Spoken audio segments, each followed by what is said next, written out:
భక్తులందరికీ విజ్ఞప్తి. అయ్యా ఎక్కువ కూర్చుంటే కొంచెం కష్టంగా ఉంది ఇక్కడ స్టేజ్ పరిస్థితి, దేవుడిని పెట్టించోట కాబట్టి వాళ్ళు మాత్రమే 8 మంది వరకు ఇక్కడ పట్టచ్చు అంతే. ఎక్కువ కూర్చుని దానికి లేదు దయచేసి. గోవిందా ఓం ప్రజాపతి శ్రియాయేషః ముష్కయోరపథాత్సవం కామస్య తృప్తిమానందం తస్య ఆగ్నే భాజ ఏహమా మోద ప్రమోద ఆనందః దక్షే మోష ప్రమోద ఆనందః ముష్కయోర్నిహితస్తవః శ్రుత్వేవ కామస్య తృప్త్యాని దక్షిణానాం ప్రతిగ్రహే మనసశ్చిత్తమాకోతిం వాచः సత్యమశీమహే పశూనాగుం రూపమన్నస్య యశశ్రీశయదాపయే యథాహమస్యాదవద్వస్త్రియే పుమానే యథా స్త్రీ దృప్యతి బగుంసి ప్రియే ప్రియా ఏవం భగత్య దృప్యాని యజ్ఞస్య కామ్య ప్రియః దదామేత్యగ్నిర్వదతి తథేతి వాయురా హతతే హంతే చ సత్యం చంద్రమాః. ఏడుకొండలవాడ వెంకటరమణ గోవింద గోవింద.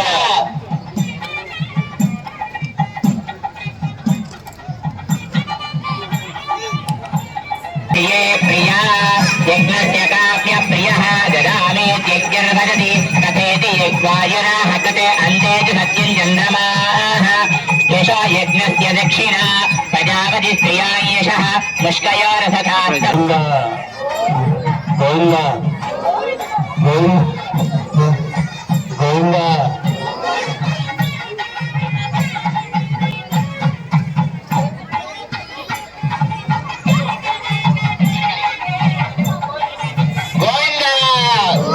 శ్రీ సీతారామచంద్ర స్వామి గోవింద గోవింద.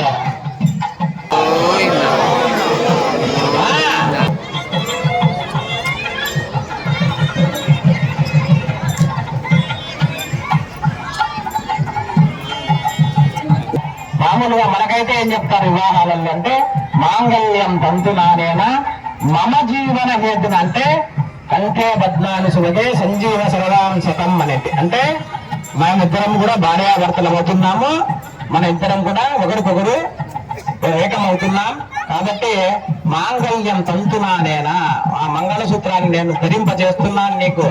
ఎందుకు? మమ జీవన హేతున నాకు నా జీవనానికే కారణం నువ్వే అవుతున్నావు, నువ్వే నా కారణం, నా జీవనానికి నువ్వే కారణం. మమ జీవన హేతున కంటే బద్నామి సువగే కంఠంలో ధరింపజేస్తున్నాను. గోవింద గోవింద గోవింద గోవింద.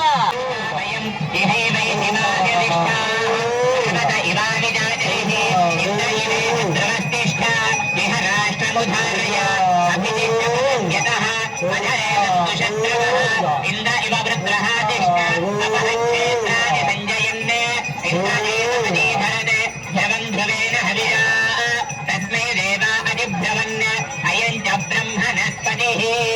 సావధాన సులగ్నే సావధాన శ్రీలక్ష్మీనారాయణ ధ్యాన సావధాన శ్రీకంఠ కుజకుంభ కుంకుమపరి రంభో గుణానాం నిధిః. 4 రకాలమైన దానాలు కూడా కళ్యాణం అయిన తర్వాత ఆ యొక్క వధూవరులు కూడా ఇద్దరికి కూడా 4 రకాల దానం ఇవ్వాలన్నమాట. ఏంటివంటే గోదానం, భూదానం, హిరణ్యదానం, సాలగ్రామ దానం. ఈ 4 దానాలు ఇవ్వాలి. ఎందుకు స్వామి ఇవ్వాలి అంటే గోదానం అన్నిటికన్నా ప్రత్యేకంగా గోదానం ఎందుకు చెప్పారంటే ఆ యొక్క గో నుంచి వచ్చేటువంటి క్షీరం కానీ, క్షీరం నుంచి వచ్చేటువంటి దధి కానీ, దధి నుంచి వచ్చేటువంటి ఆజ్యం అంటే నెయ్యి.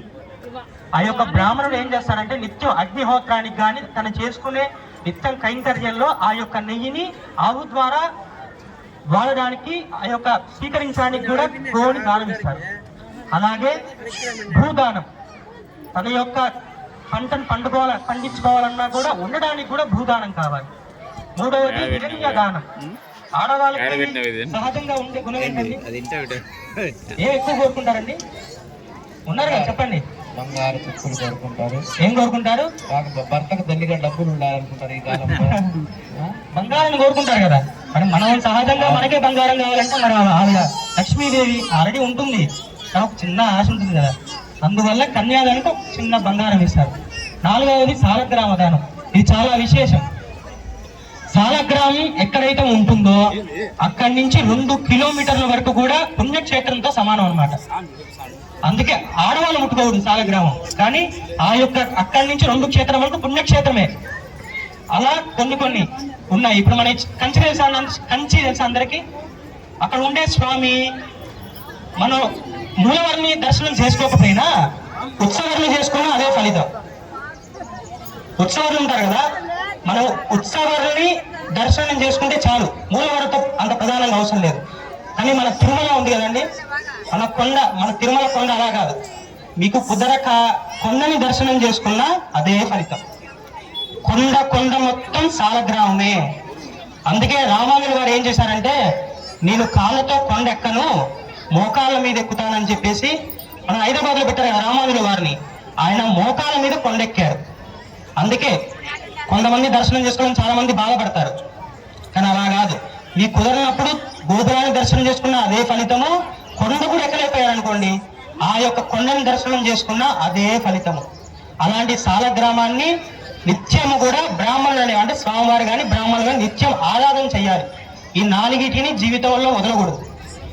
వాళ్ళ పిల్లలంటే ఏంటి, నువ్వులు ఒక రాశిగా పోస్తే అవి నిలబడి సూర్యమండలాన్ని తగిలేంత కాలం, అంటే ఎన్ని నువ్వులు ఉంటాయి అక్కడ, కొన్ని వేల కోట్ల లక్షల ఉంచలేము వాటిని.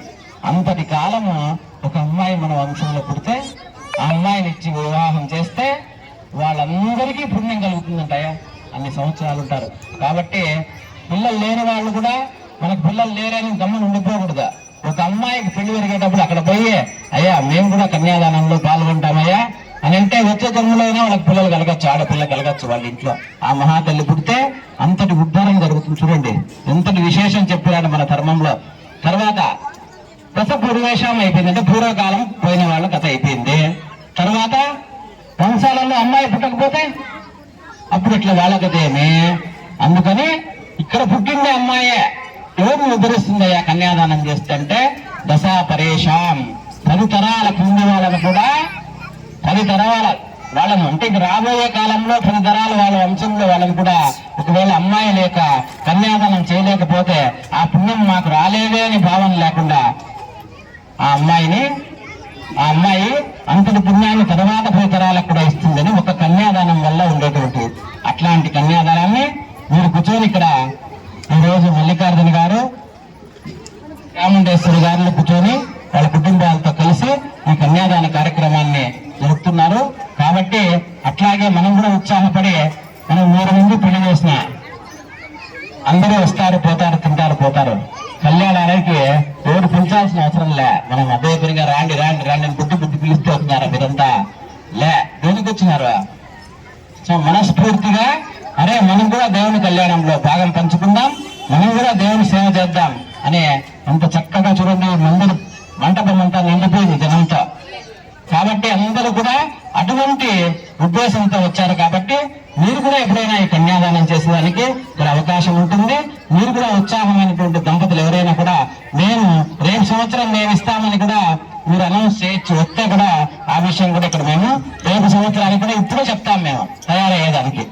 కాబట్టి అమ్మా ఇక్కడ గలాట ఎక్కువ అయిందమ్మా, కొంచెం స్టేజ్ పైన వాళ్ళందరూ కూడా ఒకవేళ అంటే అందరూ పాపాలు చేస్తున్నారని నన్ను దబాయించొద్దండి. మళ్ళా ఏం స్వామి మా పెద్దోళ్ళంతా పాపాలు చేసి నరకంలో ఉన్నారా అని అడగద్దండి. ఉంటే ఒకవేళ అట్లా ఉంటే ఈ కన్యాదానం మీ కాళ్ళు కార్యక్రమం పట్టుకోండి.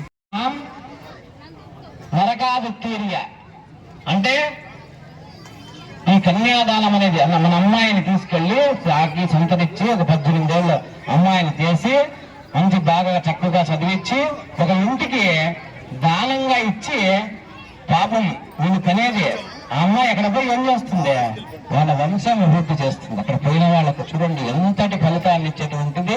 అంటే ప్రజననము అంటారు దీన్ని సంస్కృతంలో. ప్రజననం అంటే ఉత్పత్తి కావడం, జనాలు ఉత్పత్తి కావాలి కదా, వాళ్ళకు అమ్మాయి ఉంటేనే కదా ఉత్పత్తి అవుతుంది.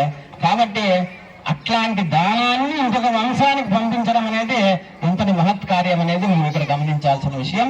ఇది సహస్రాక్ష సహస్రపాత్ కొలువు మీరంతా కూడా బ్రహ్మ కడిగిన పాదము అని అన్నమాచార్య కీర్తన వాయించాలి. పురుష ఏవేదగం సర్వం యద్భూతం యచ్చభవ్యం యదామదత్తశేషానః యదన్యేన పురోహతి ఏతావానస్య మహిమా అతో జాయాగశ్చ పూర్వజః పాదోస్య విశ్వభూతాని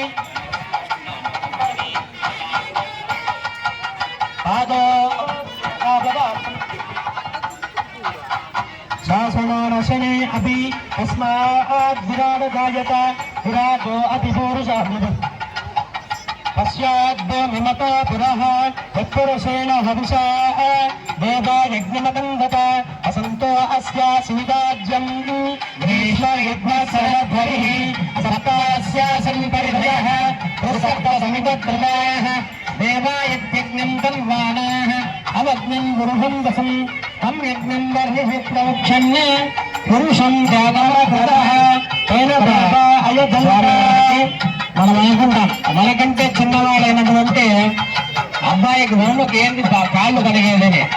మన ధర్మంలో వరుడు అంటే అక్కడ కూర్చున్న తర్వాత మన మామ కొడుకు అత్త కొడుకు ఆ పెళ్లి కొడుకు కాదు, అక్కడ సాక్షాత్తు విష్ణువు యొక్క స్వరూపుడు అయిపోతాడు ఆయన. విష్ణువు యొక్క స్వరూపంగా భావించే పెద్దవాళ్ళైనా కూడా మామగారైనటువంటి వాళ్ళు అత్తగారైనటువంటి వాళ్ళు తమ అల్లుడు విష్ణువు మహావిష్ణువేని భావించి ఇక్కడ కాళ్ళు కడిగి కన్యాదాన కార్యక్రమానికి సిద్ధం చేస్తున్నారు అయ్యగారు. అట్లా మహావిష్ణువు స్వరూపం చాలా చక్కగా భజంత్రీలు కూడా బ్రహ్మ కడిగిన పాదము బ్రహ్మము తానైన పాదము. బ్రహ్మ లాంటి వాడే ఆ మహావిష్ణువు యొక్క కాళ్ళను కడిగి చేస్తున్నాడని అన్నమాచార్యులు చాలా చక్కగా ఆ కృతిలో వివరించి ఉన్నారు.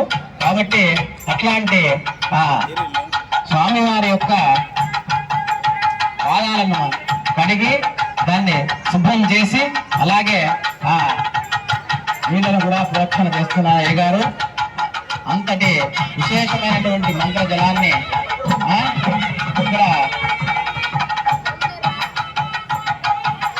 అదే పాదాలకు ఇమే గంధాః ఇమే పుష్పాః ఇమే అక్షతాః అని ప్రత్యేకంగా మంత్రాలు అక్షతలు సమర్పిస్తున్నాం. తర్వాత అట్లాగే పుష్పాలు సమర్పిస్తున్నాం, అలాగే గంధాన్ని సమర్పిస్తున్నాం, అక్షతలు వేస్తున్నాం అని ఆ పాదాలను ప్రత్యేకంగా మరీ చెప్పి స్వామివారికి ఈ కళ్యాణాన్ని చక్కగా చాలా చక్కగా ధరిస్తున్నారు. అలాగే ఇప్పుడు మధుపర్కములు అల్లుడికి ఇచ్చేటువంటి మధుపర్కాలను స్వామివారికి అమ్మవారికి ఇచ్చేటువంటి మధుపర్కాలు అంటారు. మధుపర్కం అనే దాన్ని పాలు పెరుగు తేన అది కూడా అది తర్వాత చేస్తారట. ఓం ఏన దేవాః పవిత్రేణ ఆత్మానం ప్రదేశదా తేన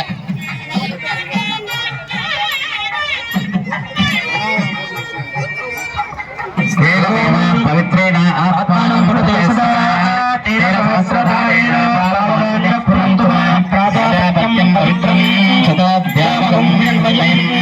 బ్రహ్మపురీమహే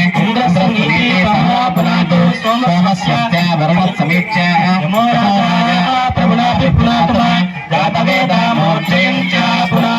ఓం వాస్తవస్పతిపతిజాని హస్మాన్ స్వావేశో అనమీవో భవానః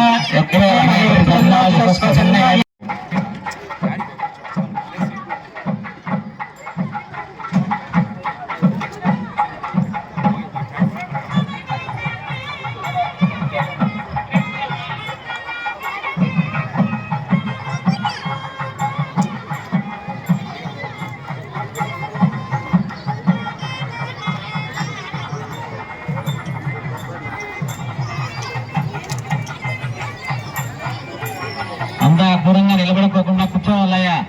ఇక్కడ ఇళ్లలో నిలబడి ఉండేవాళ్ళు ఎవరు కూర్చోకూడదు. కూర్చోండి, హాయిగా కూర్చోని కళ్యాణాన్ని చూడండి. ఓం సప్రభారాయ శ్రీమతే విశ్వక్సేనాయ నమః. మధ్య మధ్య పానీయం సమర్పయామి. ఓం ధైర్య స్థైర్య ధైర్య ధైర్య వీర్య వీర్య విజయ విజయ అభయ అభయ ఆయుః ఆయుః ఆరోగ్య ఆరోగ్య ఐశ్వర్య ఐశ్వర్య అభివృద్ధి అభివృద్ధి సిద్ధ్యర్థం సిద్ధ్యర్థం ధర్మార్థ ధర్మార్థ కామ్యమోక్ష కామ్యమోక్ష చతుర్విధ చతుర్విధ